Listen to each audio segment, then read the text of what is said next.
Okay. Thank you, Marianne, and thank you for the opportunity to be here. Good afternoon, everybody. What I'd like to do today is spend a few minutes talking about changes in social interactions over the life course and how those might be regulated, and the diversity of mechanisms, because I'll tell you at the outset, I've been a comparative endocrinologist my entire life, so I've been focusing on those kinds of mechanisms. What I'd like to do first of all is just point out a changing environment that animals, as we know, try to retain stability through change. And these changes through the life course can include, obviously, development, postnatal development, but also there are seasonal changes, such as shown here with breeding, migrating, winter or non-breeding, molting, and so forth. And these notes here are focused primarily on birds, but in many respects they are applicable to other vertebrates as well. Changing seasons are often drivers for these changes in life history stages, such as temperature, food, water, day length. And now in a changing world with climate change, demographic changes associated with habitats, so forth, human disturbance, and endocrine disruption. And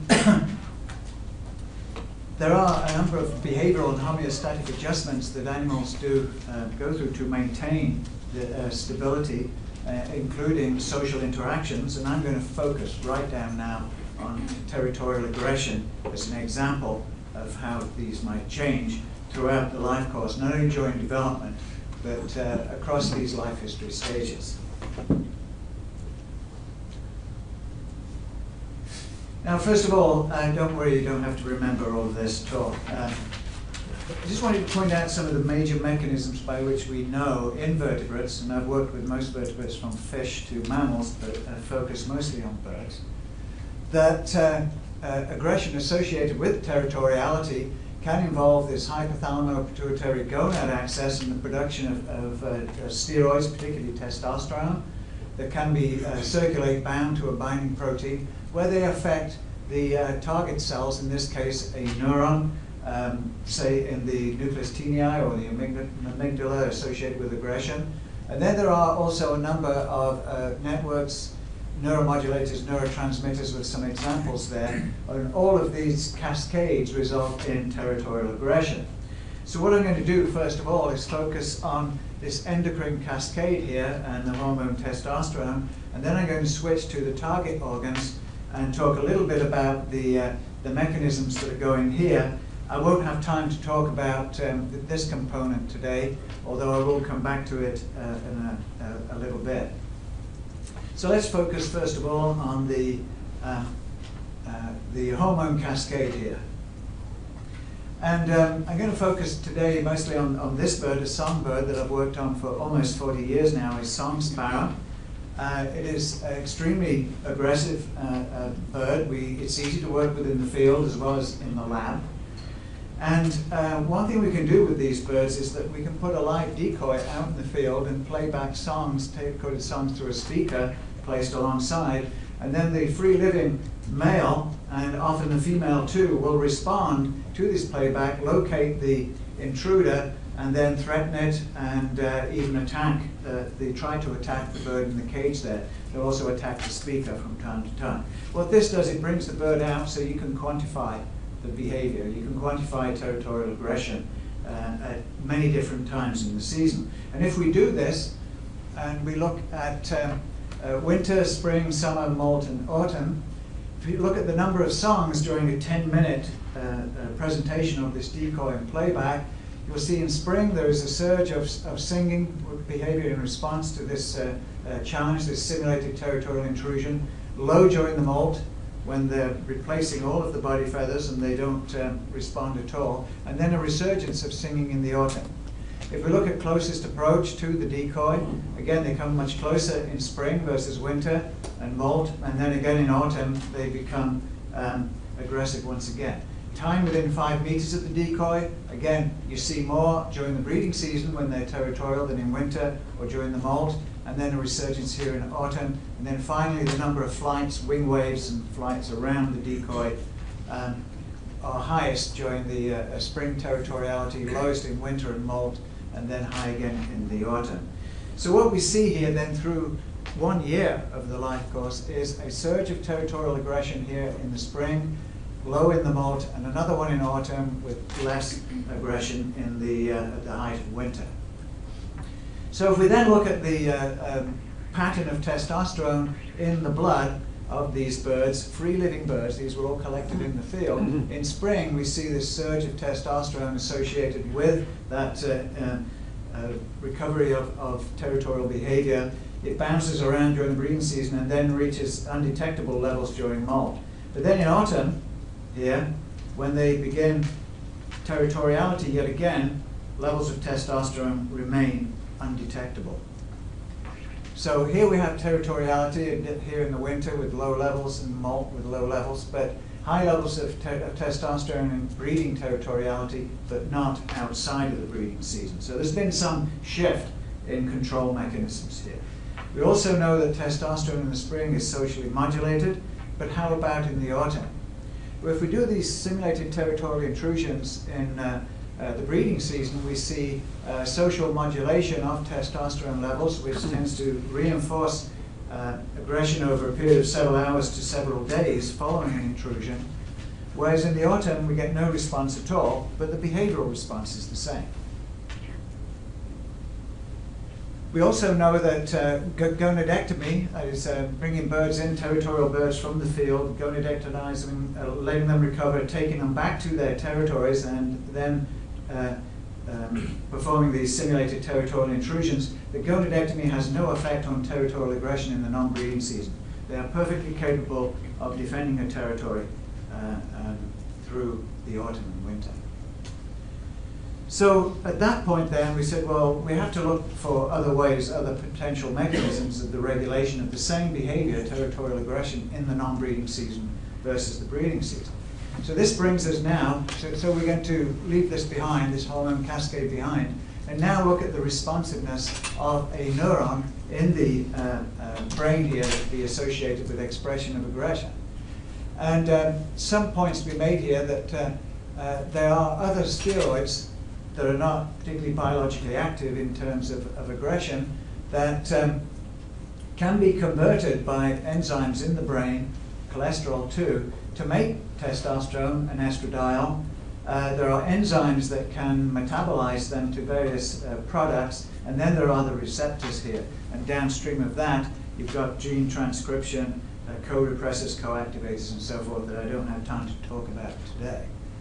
So we reached a point where androgen-estrogen regulation of territorial aggression in the breeding season, but not, as far as we could tell, at least steroids of gonadal origin in the non-breeding season. And in the 90s, their work on mammals started to look at the production of steroids by neurons, by the brain. It was found that the brain can synthesize steroids de novo from cholesterol.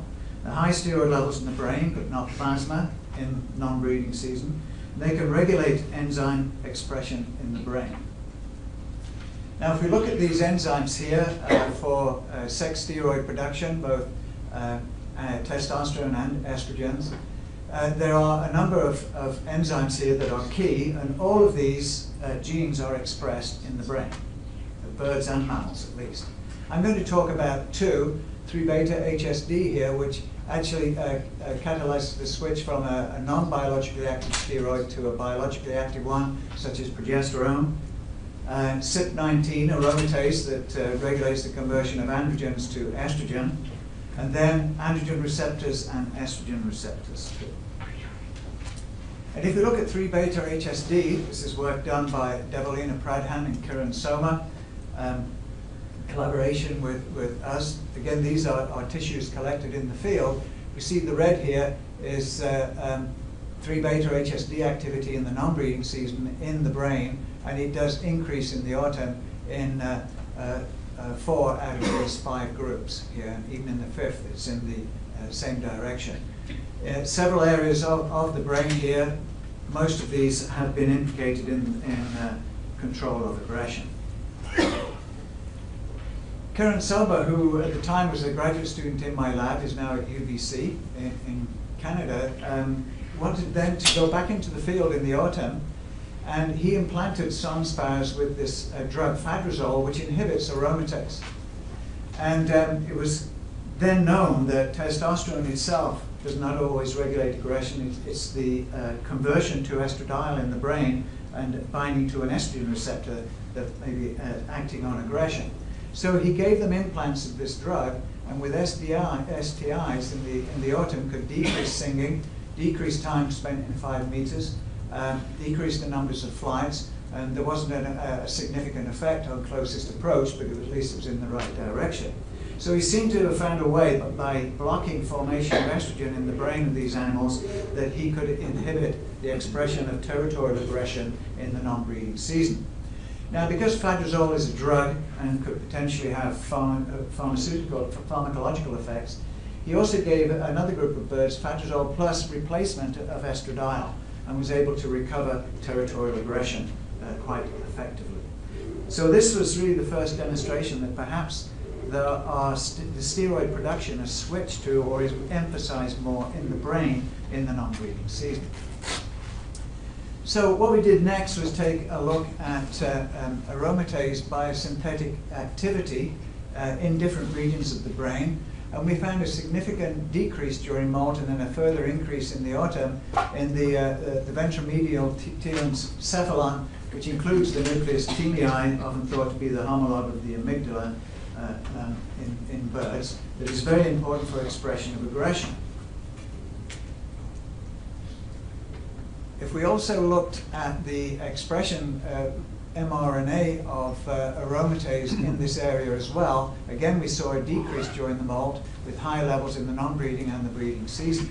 So this is consistent with the effect of regulating aromatase and possibly 3-beta HSD as well in the brain to promote brain synthesis of steroids rather than from the gonad in the non-breeding season. When we looked at estrogen receptors, the beta-type receptor, no difference with season or any of these brain areas. The same for estrogen receptor alpha, no differences. It doesn't seem that the receptor gene expression is being changed at all. Now, if we look at androgen receptor, the only difference we see is a higher level during the breeding season. We don't see any resurgence of androgen receptor in the autumn. So it does appear that the enzymes are the locus here for regulation of sex steroid production in the brain with the potential to regulate aggressive behavior. And then finally, what Devalina Pradhan was able to do for her PhD was show that the expression or the activity of 3-beta HSD activity in 2 areas of the brain associated with a control of aggression could be regulated by social interactions. So the simulated territorial intrusion in the breeding season increases testosterone in the blood, does not in the autumn, but it does increase 3-beta HSD activity. So here was a new way of looking at regulation of aggression during the life course, at least over the seasons here, that in the breeding season, one has gonadal androgen synthesis here that is turned off in the winter and during molt, but then in the non-breeding season, neural androgen synthesis takes over. So, control of territorial aggression during the life course. The steroids are not of gonadal origin, they're not always involved. And enzymes in brain regions that can make testosterone estradiol de novo from cholesterol or from precursors such as DHA, dehydroepiandrosterone, from the adrenal gland. So circulating precursors such as DHEA, which I didn't have a chance to talk about today. The enzymes 3-beta HSD and aromatase do appear to be regulated. We have no idea how those are regulated. We know they can be regulated by social interactions. We don't know what the mechanism is yet. So what this suggests is there's a diversity of mechanisms that illustrates how organisms can manage state transitions in their life cycles in ways that we really couldn't have imagined 10, 15 years ago. And what I want to do is just end up with this chart here that gives you an idea of the control of territorial aggression in vertebrates. And this is really highly conserved across vertebrates. from fish to mammals, birds, reptiles, and so forth. There are many components here of this neuroendocrine cascade. There is this component, a binding protein that can transport testosterone and regulate its entry into target cells. And then once you're in the target cell, there are several other areas that can regulate the response of that target cell. And then we have the neuron networks, neuromodulators, neurotransmitters here that I didn't have time to talk about today. The ones in red show that in our birds, at least, that these are ones that have been shown to be regulated over the life course, breeding season, non-breeding season, during development and so forth, and suggest here that although the overall pathway is highly conserved, there are numerous ways in which you can tweak it and get the same response. So we're getting a new sort of appreciation here for the fact that there may be multiple ways in which you can regulate a social behavior or any behavior such as territorial aggression. And there's now in other vertebrates all of these other areas too. I think there are about 100 different sites now that, across vertebrates that have been shown to be modulated that can have this same effect. So what we're starting to see now is a partial explanation as to why we see so much diversity in so-called mechanisms of regulation of aggression across species, but also among populations within species. And now we're seeing, starting to see variation in what is being tweaked among individuals within a population. So if you tweak this, you tweak that, and you get the same result, then it doesn't matter where you do it, you're going to get the same result, and perhaps there's only selection for specific sites under very severe conditions, which we may see eventually. But the main point here I want to leave is that although there is conservation in the overall mechanisms here from brain to target organ and actual behavior, there is great diversity in where it can be tweaked. And I'll stop there. Are often drivers for these changes in life history stages, such as temperature, food, water, day length. And now in a changing world with climate change, demographic changes associated with habitats, so forth, human disturbance, and endocrine disruption. And there are a number of behavioral and homeostatic adjustments that animals do go through to maintain the stability, including social interactions. And I'm going to focus right down now on territorial aggression as an example of how these might change throughout the life course, not only during development, but across these life history stages.